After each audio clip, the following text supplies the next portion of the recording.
Welcome to the Longevity Decoded podcast, a thought-provoking journey into science and medicine with discussions on how to optimize your health by learning the cutting-edge tools to apply in your daily life, preventing illness and maximizing your health span. I'm your host, Dr. Guerrero. Welcome, I'm Dr. Guerrero, a pulmonary and critical care practicing medical doctor. Today, we're speaking all things about fasting for lifespan and longevity and fat loss. Today, we embark on a journey to explore the intersection between science and practicality. I'll present this so that it's easy enough for even the non-scientifically minded person to understand and apply to their lives. So what is fasting? Fasting at its core is the voluntary abstention from taking in calories. Fasting is an age-old practice. It is rooted in humanity. It is very common in religious practices and cultural customs. However, more recently, scientific interest in fasting has risen quite a bit because of the evidence that has come out regarding its link with longevity and health span. Health span is the period of life that you can spend with good health, which is different from lifespan, which will be the total time that you're alive. But in that definition of lifespan, the quality of life is not the main focus. The focus that we want to have in general for our health is health span. In general, in the scientific community and also in popular discussions, when people talk about fasting, they're really talking about intermittent fasting or fasting through a relatively small, limited period of time, something that can be applied to your normal life with ease. We're not talking about an extensive, prolonged fasting of weeks, for example. That can be done, but is less commonly done given how challenging it is, especially for somebody living, let's say, a normal life. The reason why intermittent fasting is so promising is that it has shown already in studies, both in human and in animals, and across multiple species, virtually all of them, that fasting can trigger a host of biological responses. Fasting can affect a host of biological systems, including the immune system, the hormonal system, and perhaps more importantly, at the level of the epigenome. Your epigenome is what's on top of the DNA, or let's call it the DNA reader or decoder. That layer is modifiable versus the DNA, which is fixed.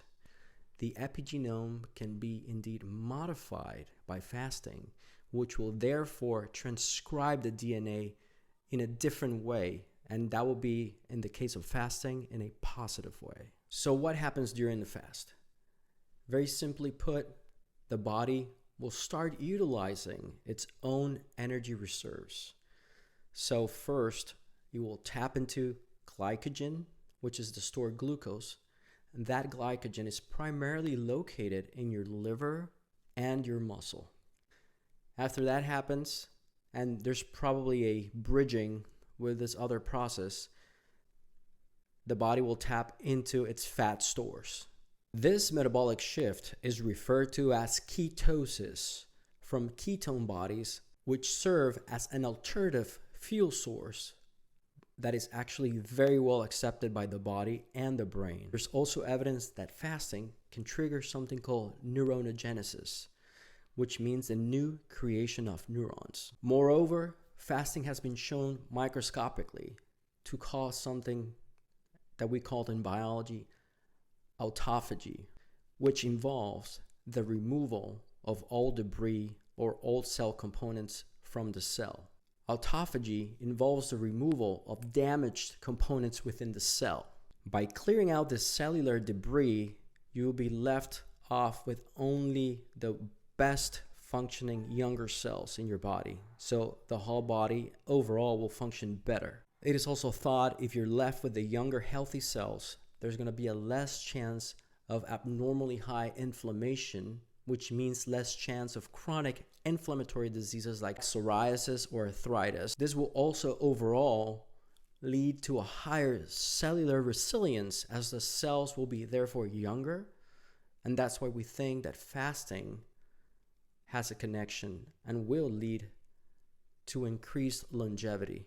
During fasting, insulin sensitivity improves, leading to better glucose levels. This could be particularly beneficial to type 2 diabetes patients, pre-diabetics, and obese patients. While the scientific evidence is very promising for fasting, one must approach this with caution. Not everyone in their current state of health can do it. Fasting is therefore not suitable for everyone, especially people with underlying hormonal imbalances, chronic hypoglycemia, poorly controlled diabetics, certain underlying genetic health conditions, people that are pregnant or lactating should not be fasting, as well as individuals with an underlying psychological eating disorder. I recommend you listen to this podcast, but also to talk to your healthcare practitioner, like your primary care doctor, before you start any fasting protocol, especially if you have any underlying health conditions. I would like to move on now to explore our daily eating habits and how things are overlooked there all the time. Is it healthy to eat 3 times a day? How does it affect our glucose levels, our hormones, and our metabolism? In our society, the routine of eating 3 times a day is deeply ingrained. Is this 3 meals a day really something that matches what's encoded in our DNA? Well, this is what happens. When you're constantly eating, our glucose levels are persistently elevated, usually with peaks and valleys, but remaining at a high level. This is not what you're genetically programmed to do. Now, just to be very clear, glucose, which is a type of sugar, is essential for our survival. However, having high levels of glucose persistently throughout the day, it is completely unhealthy. Now, our bodies are remarkable machines, if you may. The body's really good at keeping a very tight sugar control on its own. When you eat a meal, your body takes in all these carbohydrates and also protein and other nutrients. And some of those, it's able to convert them into glucose. In response to this, your body will release the hormone insulin that you probably heard about. The hormone insulin will then take that glucose that at this point is in the bloodstream and move it or transport it into the cells for energy. This will keep a steady state for the glucose levels, especially if you're eating frequently. Insulin has to be pumped all the time. The problem with this, when your body's doing this constantly, you just cannot keep up with it forever. Now, one historical concept that I find very helpful is to understand that for the most part, our DNA, our human DNA, remains virtually identical to that of the original Homo sapiens from about 50,000, 100,000 years ago. If you take the example, even at a more recent time frame, let's say the hunter-gatherer time, they were not able to really guarantee that they will be eating 3 times a day. They will eat whenever they were successful at hunting, and that didn't happen every single day. Sometimes they would go more than a day or so without eating, just eating a little bit of fruits here and there, and a lot of times just water or nothing. And that's what their DNA was coded for. Now, I'd like to move on to talk about the different fasting protocols. We will talk about time-restricted eating. We will talk about prolonged fasting. Also, an every other day fasting protocol. And I also like to touch on the subject of fasting mimetics or caloric restriction mimetic diets. I just want to start this segment by emphasizing again that when we say fasting, we're not saying starving yourself. We're just saying just allow your body to get the much needed time to recover from eating. It's an act of metabolic cleansing, allowing your body to repair and therefore rejuvenate. Now, let's start with time-restricted eating. Time-restricted eating is a type of intermittent fasting where you're basically allowing yourself to eat within a specific restricted window of time, most typically studied in the range of 8 to 12 hours a day. Now, how can you apply this quickly to your daily life? Just to make it very simple, one thing that is commonly done is having your dinner a little bit earlier and having your breakfast a little bit later. This will provide your body a longer overnight break from eating. We have now both animal and human studies on time restricted feeding, specifically with more typically with an 8-hour eating window, where both in animals and humans benefit from a large range of metabolic health benefits. One of the leading authors on this field is Sachin Panda at the Salk Institute in California. He's a PhD and has dedicated himself at circadian rhythms and time-restricted eating protocols. He has very interesting studies in mice and in humans that demonstrate the benefits from fasting. The data on one of the mice models published by Sachin Panda and his team was really fascinating. Just to make it very simple, he had different groups of mice, and there were two broad categories, which are the key ones to compare. One, eating a liberal diet. They could eat all day long if they wanted. Well, in the case of the mice, they're nocturnal, so this was at night, but they say they had ad libitum, or meaning they could eat all they wanted. And then the other group was restricted to an 8-hour feeding window. Now, this is key. Both groups had the exact same amount of calories, and in those two groups I'm talking about, they had the same composition of macronutrients, so the same amount of carbohydrates, protein, and fats, so they were comparable. Now, the results were fascinating. The group of mice that ate constantly became morbidly obese and metabolically deranged. The group of mice that again ate the same amount of calories and the same exact mice chow were slim and metabolically healthy. This was later applied by Sachin and his team in humans, demonstrating the same results. I think this is very clear-cut and undeniable evidence of the benefits of fasting. Now, like I said previously, if you're considering this approach of doing a time-restricted feeding diet, and if you have any underlying medical condition or you're suspecting there's something wrong with you medically, you should first consult your primary care physician and explain what you're planning to do to make sure it's going to be the right choice for you. But like I said previously, human beings are coded to do this, and if you're healthy, there's no reason why you can't do a fasting protocol. Now, to give you a very simple way to apply this, if you want to do an 8-hour window, you could try to push your breakfast to a little bit later, say 10 in the morning, and then you have this window to eat from that time, 10 in the morning, until 6 p.m. That will give you 8 hours. So it'll be last bite at 6 p.m. That will guarantee you have a huge window of fasting overnight, which that's going to optimize your hormones as well and all the circadian clocks. And I'll explain more details about that. But that's a simple way to apply it. Again, breakfast 10 in the morning, you can eat the whole day until 6 p.m. and you're doing the time-restricted feeding fast. Now, as the name implies, you'll be eating liberally throughout the whole day. So you have 24 hours. You have to sleep, obviously, but you have one day where you're eating, and the next day you're just drinking water or black coffee or black tea, essentially. Nothing that would break your fast.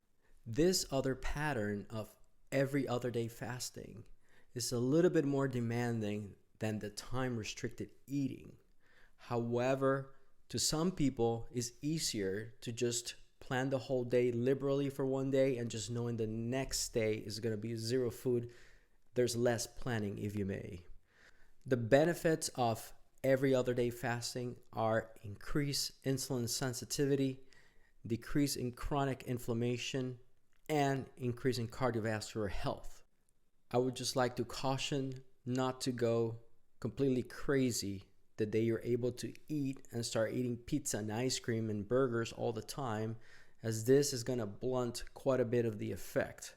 However, if you maintain this every other day fasting, even if you don't eat perfectly, very likely your metabolic profile will be superior to somebody eating all the time. So on the day that you're eating, just try to stick to wholesome, nutritious food, and you can eat plenty because you have a deficit at that point, but try to eat clean if you may. Now let's move on to prolonged fasting. Most define prolonged fasting as fasting beyond the 48-hour mark. It has been described more recently in the scientific literature that when you go over 48, 72 hours, at this point, the glycogen stores, which is the stored glucose or sugar that's stored in your liver and your muscles, is completely depleted. So you don't have any more of that. And you're completely shifted to a ketogenic or fat metabolism. At that point, you're running on ketone bodies. There's also emerging literature on doing prolonged fasts, again, over 48, 72 hours, many times going up to 7 days or so, for deep autophagy and what is suspected to be apoptosis or cellular death of pre-malignant, that means precancerous, and malignant, that means cancer cells. So, in theory, and this has been shown more and more on cellular studies, so more at the cellular level, when you stress a precancerous cell or a cancer cell to a very low glucose state for several days, the cancer cells, and most of them, are completely dependent on the glucose metabolism, meaning almost all the cancers cannot maintain without glucose. They cannot operate on ketone bodies. So very likely that high stress for several days on the precancerous or cancerous cells will induce a state of apoptosis, which is a scientific term for cellular death or programmed cellular death by these cancer cells.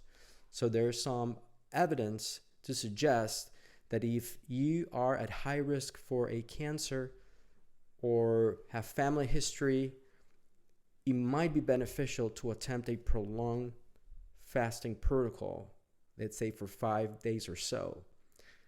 Once more, that's somewhat extreme in the general sense, so I would absolutely recommend you go see your medical doctor. Make sure you have no issues going into that from a medical standpoint, that your primary care signs off on that, and that you remain very well hydrated through such a prolonged fasting. Now, in terms of caloric restriction and caloric restriction mimetics, let's define them. So, caloric restriction will be to decrease the total caloric intake, but not too low to cause malnutrition. So, caloric restriction mimetics are substances that will mimic or simulate the health and longevity effects or results of caloric restriction. We've studied from yeast to worms, to fruit flies, to mice, to monkeys, to humans, and throughout all these species, the same longevity benefits have been demonstrated. That is basically increased health span and lifespan. In other words, it has been shown that the less calories the animal consumes, the longer the animal lives. However, the big challenge for us human beings, who in general may have more choices than some animals in the wild, it is very hard for us to really feel fully satisfied by eating a very small amount of food. This is where caloric restriction mimetics come into play. Caloric restriction mimetics can be either synthetically made or could be natural. They work by triggering similar metabolic pathways as if you were fasting, but without the need to be fasting or being calorically restricted. Let me give an example to bring this to life. Let's take the very common medicine which has been studied extensively, and that's metformin. That's Metformin. Metformin is prescribed commonly for type 2 diabetes, which is different from type 1 diabetes, where there's a primary deficit in the production of insulin, and those patients with type 1 are normally treated with insulin rather than metformin. Metformin has been shown to be a mimetic to caloric restriction. It reduces the blood glucose level as well as reducing inflammatory markers in your body. So, should we start taking metformin right away? Not exactly. We're still in the early days on the research of caloric restriction mimetics. The data is very promising, and I think a lot of those are going to pan out, and metformin might be one of those. More research is needed to understand the long-term effects, the adequate dosing for a non-diabetic patient. So a lot of research still needed before recommending metformin to somebody who's not a diabetic, just purely for longevity and health span. Again, the data is very promising, and I know people that are taking it that are not diabetics, but it is clear that the right dosing is at this point speculated. We don't know. So to conclude on this point, we have to allow science and research to catch up so we can get more solid evidence and more firm specifics and prescription on how to take something like metformin as a caloric restriction mimetic. Now, let's dig deep into the mechanics of this whole thing. In other words, let's talk about the biochemistry of fasting. Now, don't worry, although the subject might sound intimidating at first, I'm going to make it very simple so that you can understand it even if you're not scientific or medical, to a point that you can explain it to somebody else in very simple terms. Our first stop is the metabolic pathways linked to longevity and health span. One of them is the mTOR, little m, capital T, capital O, capital R, and the other one, all in capitals, the AMPK pathway. I will explain each one in detail. Let's start with the mTOR, which stands for mammalian target of rapamycin. Mammalian for mammals, target of rapamycin is a medication that's typically used for transplant rejection. Now, mTOR, just to make it very easy, is very active when nutrients are plentiful. What it triggers is mainly protein synthesis.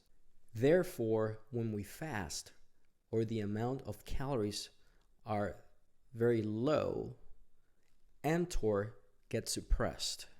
Now, on the flip side, we have AMPK, or adenosine monophosphate activated protein kinase, which is a handful there. But basically, think of AMPK as your body's natural energy sensor. Another way to think about AMPK would be that is the inverse of the mTOR pathway. So if you're in a fasted state or a calorically restricted state, remember mTOR goes down, well, AMPK levels will rise during a fast. This shift of increased AMPK levels during a caloric restricted or fasted state is going to trigger some metabolic pathways, and one of the primary pathways is that of adipose or fat tissue burning. So how do we make sense of these mTOR and AMPK pathways? Well, those are targets for caloric restriction mimetics, meaning that medications that can alter those pathways can regulate your genes' expression and basically change your metabolism so as to simulate as if you were in a caloric restricted state or even fasting. So this is very interesting because in general, for a lot of people, mostly because they're conditioned to eating 3 times a day, it becomes really hard for many people to fast.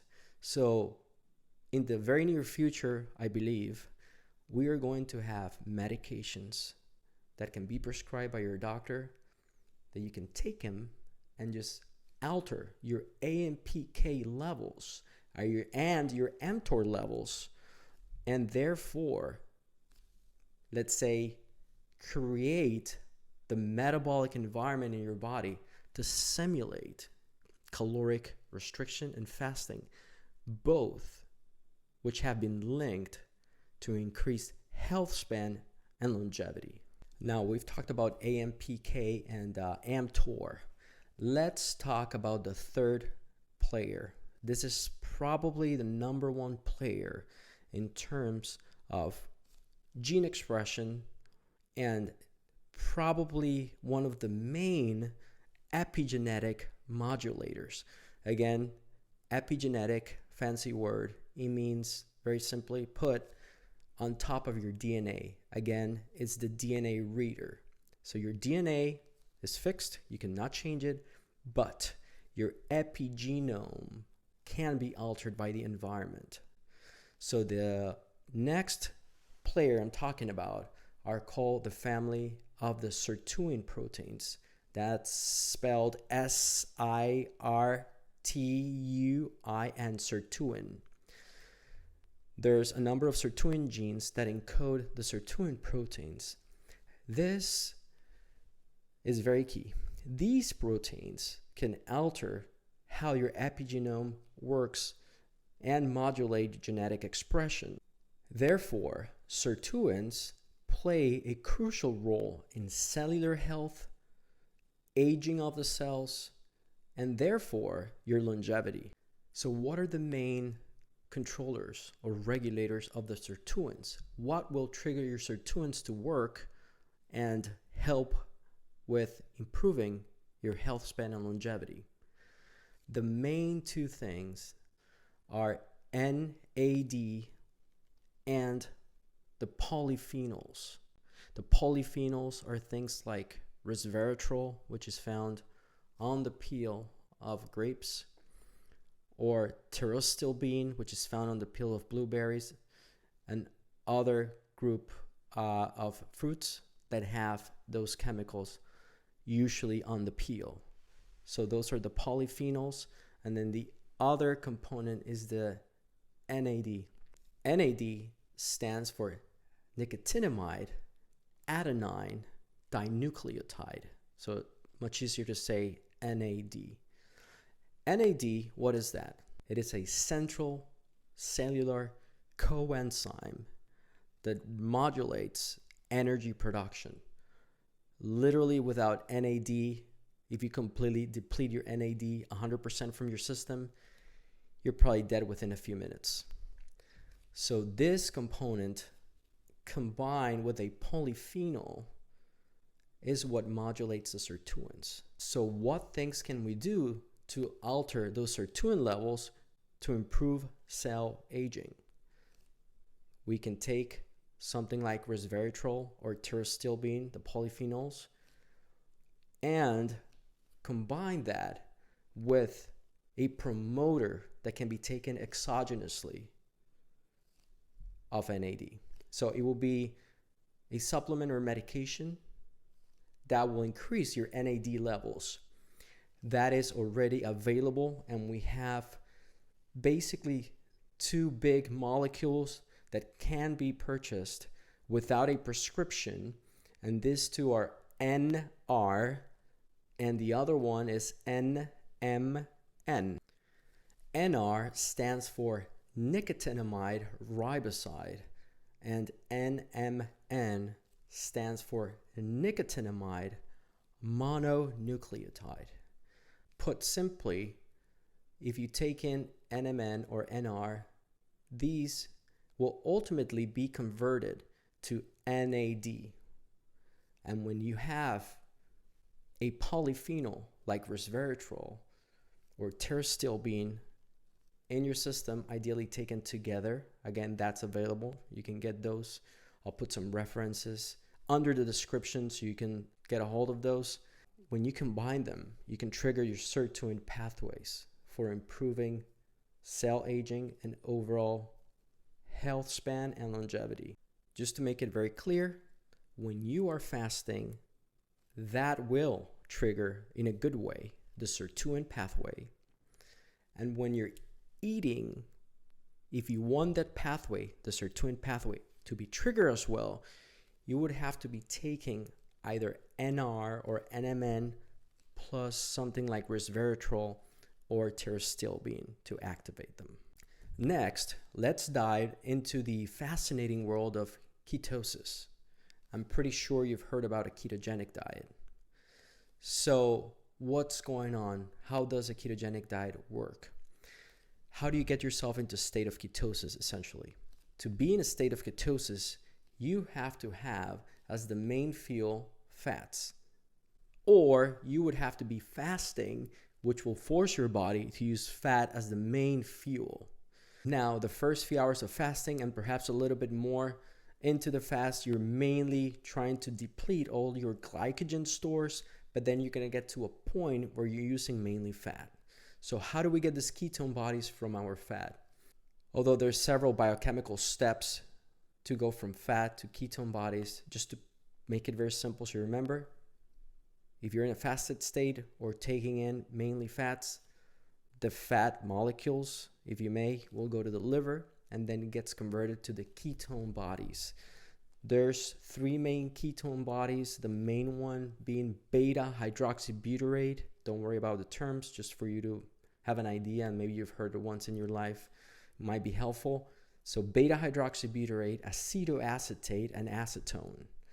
Those are analogous to glucose, meaning those ketone bodies are able to produce high levels of energy in your body. Now, at the heart of human hemostasis, which means the balance of the body in layman's terms, is the endocrine system. The endocrine system is a series of glands that communicate with each other throughout messengers that we call hormones. The hormone levels and how they communicate with each gland works by what we call a feedback loop. So as a gland produces a hormone, that hormone goes to the next gland, that triggers the production of a specific hormone on that second gland. That final gland will produce a hormone that will go through the bloodstream and ultimately reach the original gland, sending a message telling it to quiet down and decrease their production because we have enough of the final hormone. That's the feedback loop. However, the melody of this harmony of the endocrine system has to shift during a fast. So when you're fasting, the body has to adapt to it. Now, to be clear, this is not a maladaptation or a bad adaptation. This is a physiologic, normal adaptation that human beings are lucky to have. Although there are several hormones that are involved during the fasting and in the metabolism in general, there's perhaps a quintet of a key group of hormones that play a role. The most important ones are growth hormone, insulin, adiponectin, testosterone, and cortisol. Now, let's start talking about growth hormone first. When we are fasting, this will trigger the production of growth hormone. Growth hormone is essentially an anabolic hormone, meaning that it triggers cell growth. Fasting will result in the pulsatile production of growth hormone, which in terms of the fasting has very specific effects on the body. One of the most important effects is that it promotes fat mobilization, which is beneficial to overall healthy body composition. That means how much fat, how much muscle you have in your body, contributing to your weight. So this would lead to weight loss at the expense of fat instead of muscle, and that's what you want. So that's a great benefit from the growth hormone. The other benefit will be the ability to enhance cellular repair. So this will be very useful for muscle builders or people that exercise a lot. They need that repair. There's always micro injuries and large injuries. To repair faster and heal from those injuries, fasting incorporated into that exercise regimen is going to facilitate the healing from injuries. The other benefit from the growth hormone is the promotion of muscle growth. So that will also contribute to the overall composition of your body. You're going to have a higher percentage of muscle versus fat. And you will likely notice, although probably in a small amount that you could actually perceive macroscopically or with your eyes, you probably are going to have higher muscle growth if you are fasting and exercising. Again, thanks to the increased pulsatile production of the growth hormone. The other exciting hormone that we don't talk about as much compared to growth hormone, for example, is adiponectin. And this hormone is being produced from the fatty tissues themselves. Adiponectin, adiponectin, is in charge of increasing insulin sensitivity, which is very beneficial for diabetics, pre-diabetics, and for everyone, but in those populations is even more important. That will promote release of fatty acids from the fat tissues themselves so that the fatty acids can go to the liver and be converted into ketone bodies as a fuel source. Now we're going to move on to a more classical hormone. Most people have heard about this one, cortisol. Cortisol is very well known as our stress hormone. Now Dr. Valter Longo in California has done studies on cortisol quite a bit. And if you look at his study that he did back in 2014, he demonstrated that cortisol is very dynamic during fasting. So the first few hours of the fast, it actually is going to have a paradoxical elevation as the body begins to be slightly stressed. We call this a hormetic effect, which is a benign stress that ultimately leads to health benefits.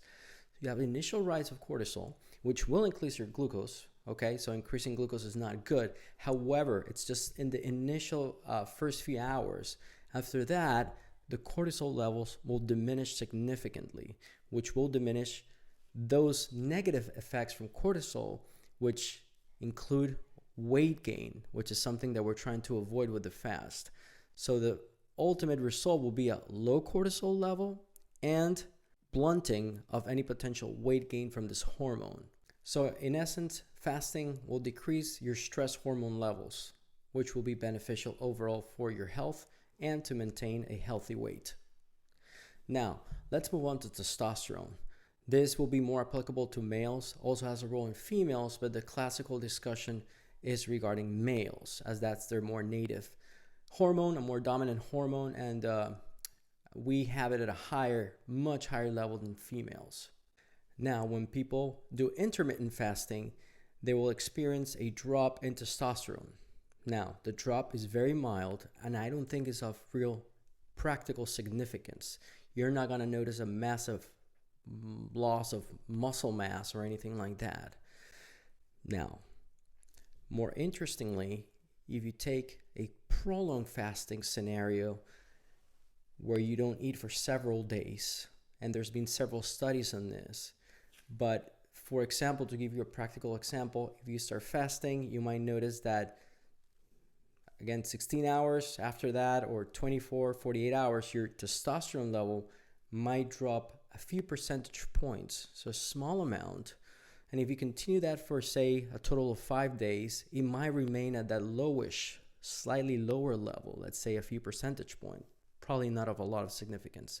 What's very interesting, once you refeed yourself, let's say at day 6, different studies have shown different responses, but it can be as dramatic as a 100% boost. So let's say you're running you started at 400 with your testosterone, you drop it to 380 or something during the fast, you hit day 5, you're still 380 or so, then you refeed yourself and it can boost up to, say, 800. That's really interesting, and perhaps at that point you might get a benefit for a few days. If you continue to eat and exercise vigorously, you might see a significant gain in muscle mass. Now, just to be clear, not every single man is going to have the exact same response. Now, very interestingly, Dr. Valter Longo in California has looked at the basic research of this. Why is this happening? So what he found out when he was looking at the cells of animals that were fasted and then refed and looking at their testosterone levels and other hormones, what he noticed was that one of the main hormones that works along with the testosterone is insulin growth factor 1. This is a trophic or anabolic hormone that works on the muscle and the brain primarily. It does work on other organs, but those are the primary targets. So what happens is when you're fasting, at that point your body is sort of setting the stage and prepping up to hopefully bounce back from that period of hormesis or benign stress, and it starts piling up or building up more stem cells or endogenous natural stem cells. They're sort of like on a standby mode, being ready to hopefully catch the next meal. So your insulin growth factor 1, known as IGF-1, will be diminished along with the testosterone as the stem cell population grows. Once the fasting ends and the person eats, especially with protein, that combination of having the protein load will allow the stem cells to get activated, contribute to testosterone production, and contribute to insulin growth factor 1 production. And that's how some people can actually double their testosterone once they eat again or significantly increase it. That's the rationale behind why this happens with testosterone and fasting. Now, how does this IGF-1 work to enhance testosterone production once the fast is over? So IGF-1 actually stimulates your brain to produce some hormone called gonadotropin, or GnRH. This hormone will in turn stimulate another part of your brain to produce two hormones. These two hormones will travel from the brain through the bloodstream and to the testes, and they are luteinizing hormone and the follicular stimulating hormone. Now, for males, the most applicable one in terms of pure testosterone production is LH, or luteinizing hormone, which stimulates the Leydig cells in the testes, leading to the production of testosterone. So we have this chain of IGF-1, GnRH, to production of LH to the testes, and therefore more testosterone. A 2021 paper in the journal Neuroendocrinology showed how IGF-1 does have a very important role in the production of GnRH. Remember, this is the hormone that's going to produce LH and then ultimately testosterone in the testicles. This hormone has been linked to triggering puberty, as this study showed. Now, to give you perspective on the importance of IGF-1 in the production of testosterone, let's take the example of a primary IGF-1 deficiency. People with this condition, which is very heavy or heavily clustered in a group of people in Ecuador, they lack IGF-1 or have an IGF-1 receptor resistance. They are extremely short stature, basically midget size, and have low testosterone levels. Another very important point or pearl that you have to take away from this is that fasting is essentially, in a practical sense, setting up the stage for when you eat again so that everything is primed and ready to be able to get all the benefits that you want for your health and overall longevity.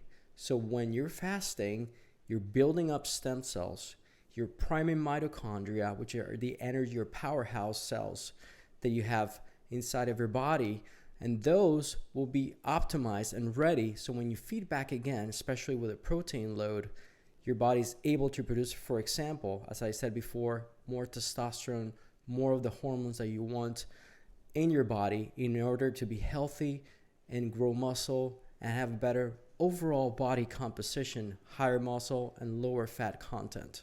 Now, there's a very important point I want to make here, a point of safety. If you're doing a multi-day prolonged fasting, there is a risk that if you refeed yourself with a high carbohydrate diet especially, that could trigger extremely high levels of insulin and a shift from the normal adapted balance of electrolyte levels in the bloodstream and cause severe electrolyte imbalances, which could lead to cardiac arrhythmias, irregular heart rhythms that could be potentially lethal, and other problems that should be avoided when you refeed yourself by just eating slowly, small quantities, and probably just higher protein meals. and very low carbohydrates. So the protein itself is not a problem when you refeed. The problem will be if you take a big carbohydrate load. Some have reported as well issues breaking a prolonged multi-day fast with a very high fat diet, because the bile production would have been halted significantly through the fast and then suddenly has to be triggered. Some people report severe abdominal pain, nausea, queasy stomach in general.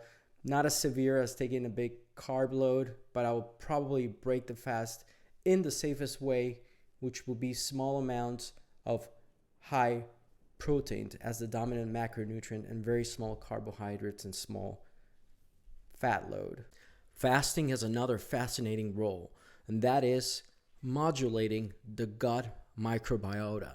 That means the gut microbiome, or the milieu of bacteria and other organisms within mainly your intestines.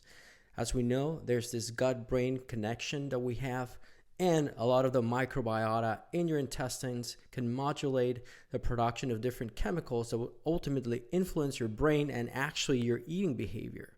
So fasting has a positive effect on the microbiome. A daily short fast, or even just skipping a meal, could improve the gut microbiome. Now, let's talk about the fascinating topic of fasting and its effects on cardiovascular health.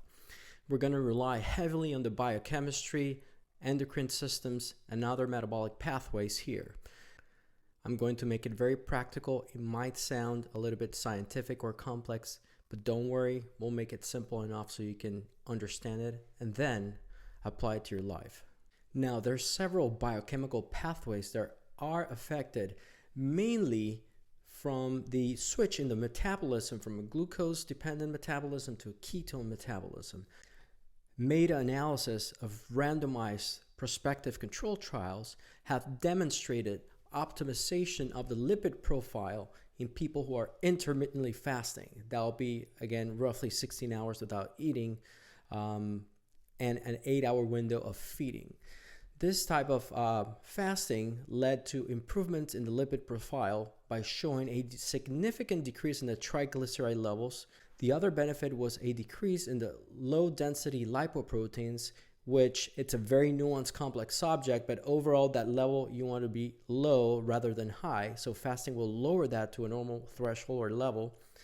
And improvements in the total cholesterol level, which you don't want it to be extremely high either. So there's multiple benefits into the lipid profile.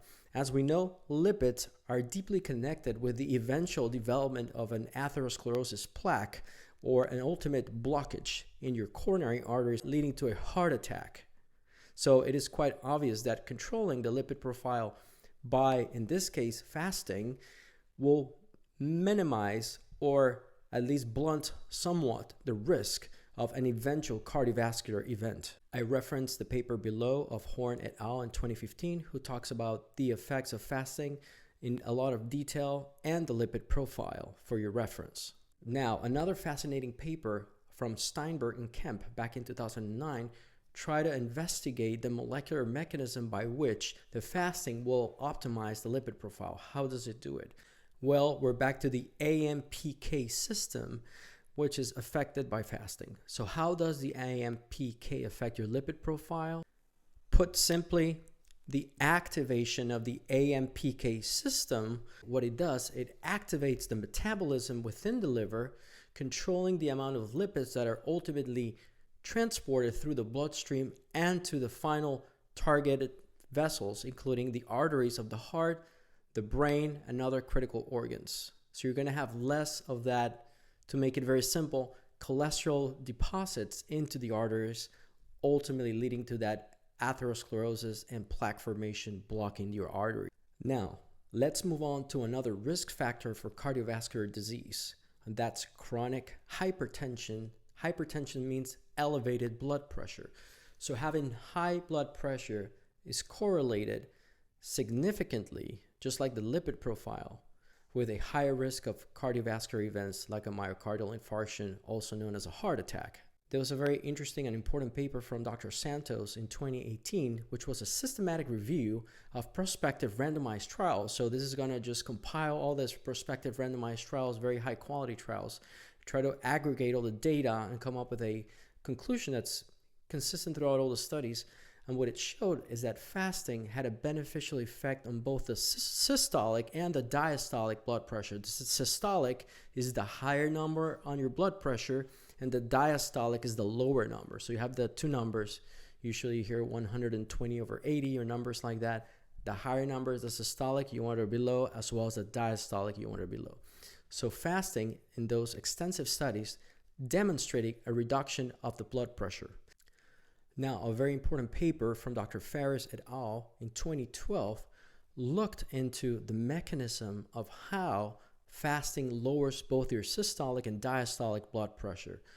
What was found in this study was that the mechanism might be linked to the renin, angiotensin, aldosterone system.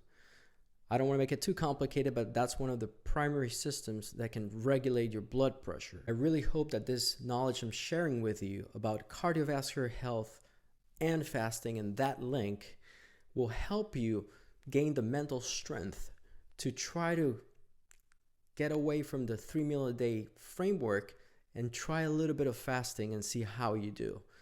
It is clear that it has significant multi-pathway health benefits.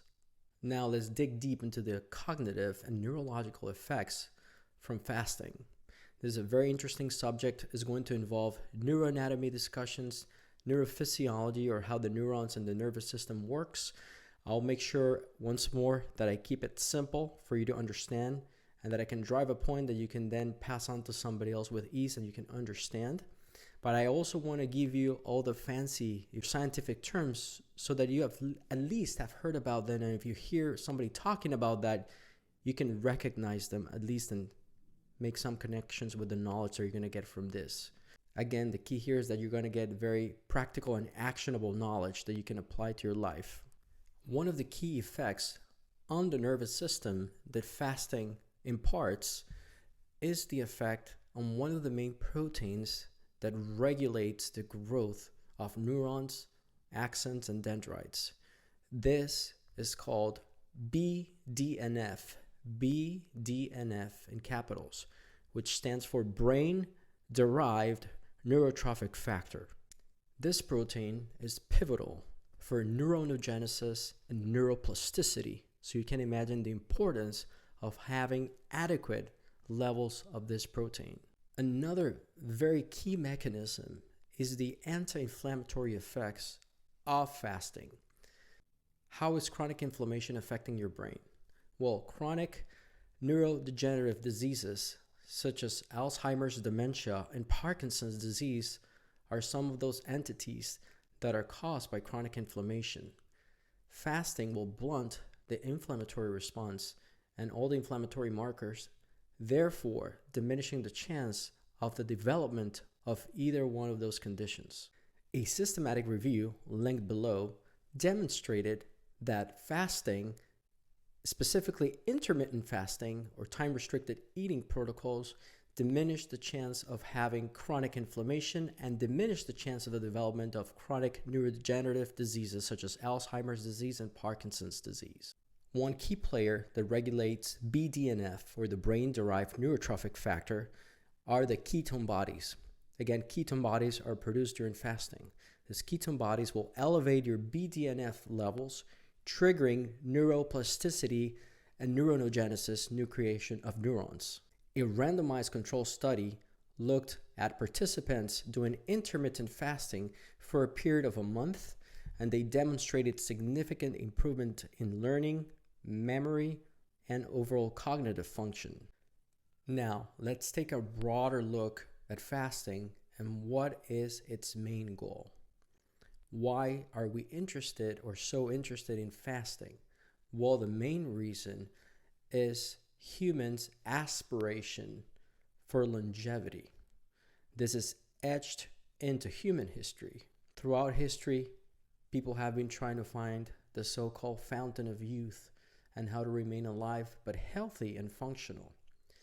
Fasting has incredible effects in your body, as we have already discussed, and therefore a lot of resources have been put towards looking at either medications or specific combination of fasting protocols, caloric restriction mimetics, and pharmaceuticals to try to achieve a longer lifespan with a significant quality of life attached to that.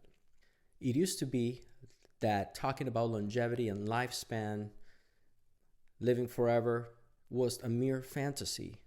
Well, right now, we understand so much about cellular function, molecular mechanisms, genetics. With the advent of CRISPR and other technologies to edit your DNA, it is quite possible to extend one's life significantly. Now, let's move on to fasting and cancer prevention. One of the key players here are the Sirtuin proteins. That's Sirtuin, Sirtuin.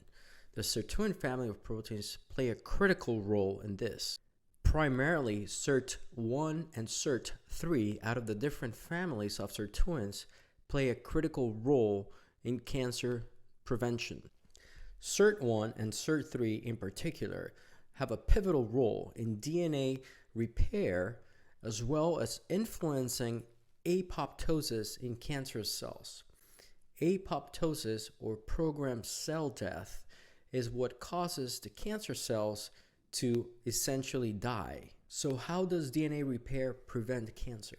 So by enhancing DNA repair, there's less accumulation of errors in the epigenome throughout your life. By enhancing DNA repair, it decreases the amount of genetic errors, which will minimize the chance of causing some sort of abnormality in your genetic makeup, which could trigger what is called in oncology or cancer medicine a monoclonal, same cell, monoclonal proliferation or growth of a single cell, sort of like a clone of itself, which is essentially what a cancer cell is. Another key molecule that plays a role during fasting is insulin growth factor 1, which we mentioned before. When this hormone is downregulated by fasting, meaning you have lower levels, there's a lower chance of cancer, as this is a growth factor that the cancer cells normally utilize to multiply and grow. So a fasting protocol will decrease IGF-1, therefore decreasing the chances of cancer formation. One final key biological mechanism that fasting triggers: cancer cells, virtually almost all the cancers, are quite dependent on glucose to function. When you lower the level sufficiently of your glucose, especially with a prolonged fast of several days, these cancer cells will be pushed towards programmed cell death or apoptosis, and therefore halting or minimizing the chances of a monoclonal population of cancer cells to proliferate.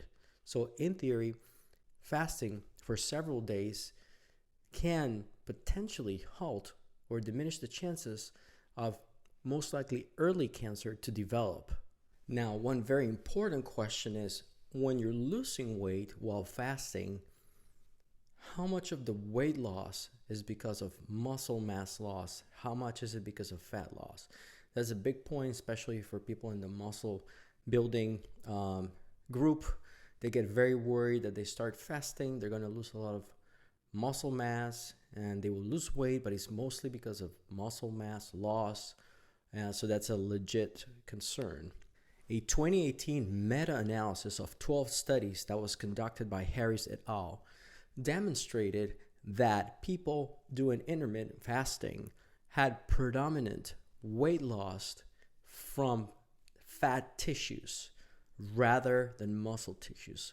So those several studies, when combined, they were all showing the same thing, that when you are intermittently fasting, you are losing primarily fat weight rather than muscle weight. In that same study, they compared those participants that were fasting versus people with a more conventional 3-meal-a-day diet. and they noticed a difference where the ones that were doing the 3 meal a day, but they tried to restrict the amount of calories versus the fasting, the group that was doing just the fasting had a significant amount of weight loss, but this was due to fat loss, versus the more conventional group eating a caloric restricted diet, 3 meals a day. They lost weight, but they also lost it at the expense of a combination of muscle and a little bit of fat. So as you can see, the fat loss is more beneficial and the preservation of muscle tissue is more beneficial. So fasting will be a much smarter move if you're trying to lose weight rather than just cutting your calories and eating constantly. The reduction of fat mass in the fasting group was attributed primarily to the biochemical pathways and changes in the metabolics of the fasting group, where you have breakage of the fat molecules, liberating fatty acids that eventually go to the liver and get converted into ketone bodies. So when the participants were fasting, they really needed that fat energy, and therefore they needed to spend the fat, versus the calorically restricted group didn't have that requirement because they had the constant carbohydrates or glucose coming in constantly during the day, but they were calorically restricted, so they lost weight at the expense of muscle mostly and a little bit of fat. Now, can you actually not just maintain but gain muscle mass?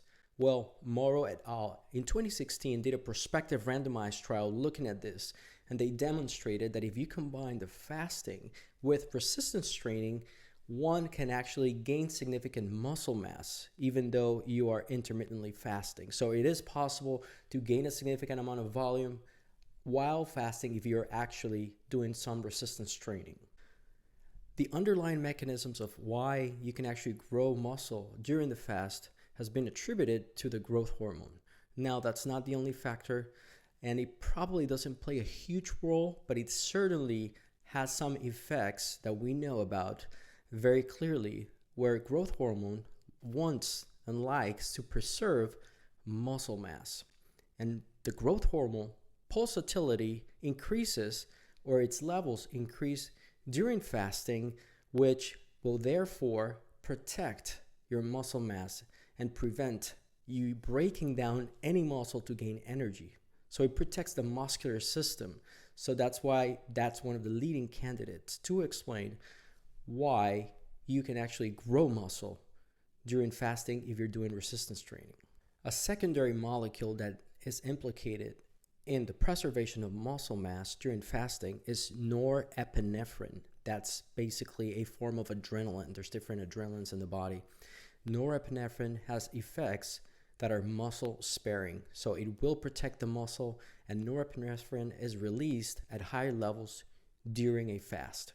So how do we know how body composition changes when somebody's fasting, doing a diet, or a specific exercise program? How do we test it?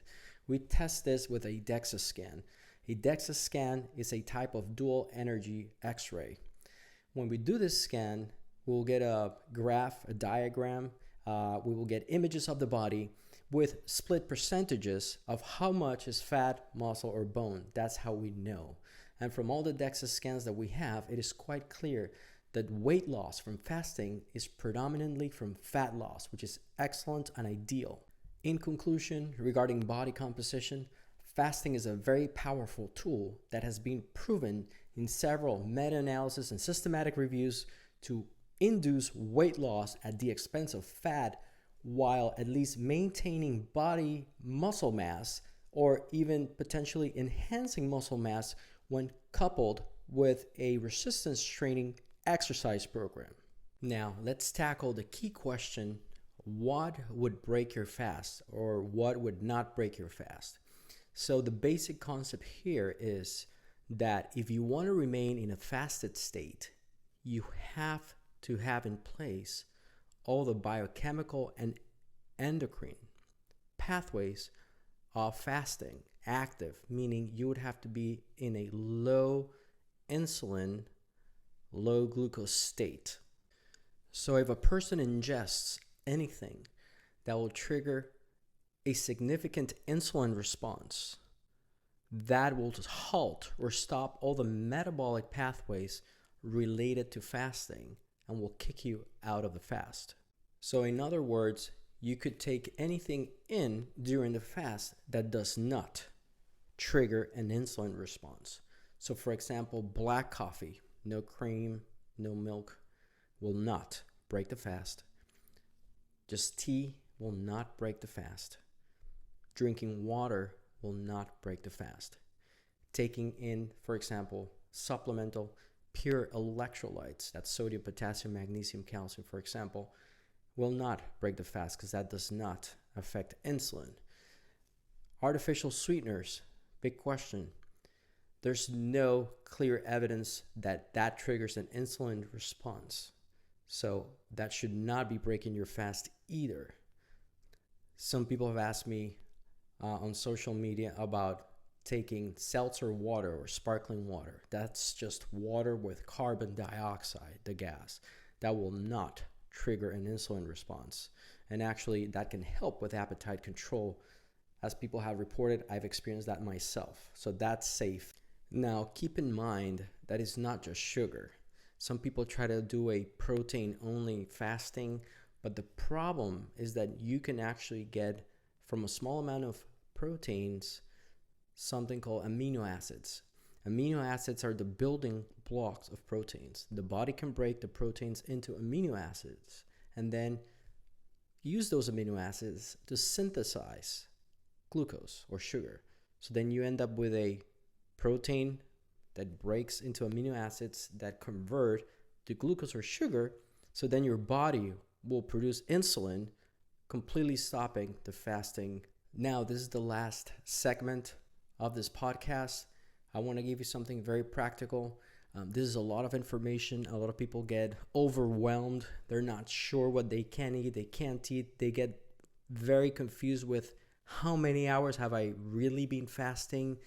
And this has been studied actually, people get it wrong. They think they fasted for 16, 18 hours. And when you go and actually look, they've only fasted 6 hours, 8 hours. And then they are saying, I'm not losing weight, this is not working. But when you look back, they were not really fasting for that long. So one tool that we can use are basically your apps in your phone. There's some specific fasting apps that I would suggest you can try. Some of them have different benefits or advantages over the other. So I'll just describe a few of them and you can perhaps try to use them if you feel you're getting lost or you're not sure you're fasting in the correct way. So the first app that I would suggest you try is called Zero. Zero will give you direction on how to fast. So we'll give you some explanation, some basics about it, and will also help you track your fasting window. So you don't have to think about it. The app will tell you, okay, you fasted, for example, 16 hours. You're good to go. Go ahead and eat, for example. Another app that I like is My Circadian Clock. That app has been developed by Sachin Panda, PhD at the Salk Institute in California. He's a circadian rhythm expert and has a lot of knowledge about circadian rhythms and eating habits and how what you eat affects your circadian clocks and therefore your hormones and your whole metabolism. So this app not only tracks what you eat when you're fasting, but also your sleep patterns, how long did you sleep, etc., and matches all that to give you the most optimal fasting window for you. Now, we discussed also about the importance of combining exercise with intermittent fasting. So one app that is very focused on this is called MyFitnessPal.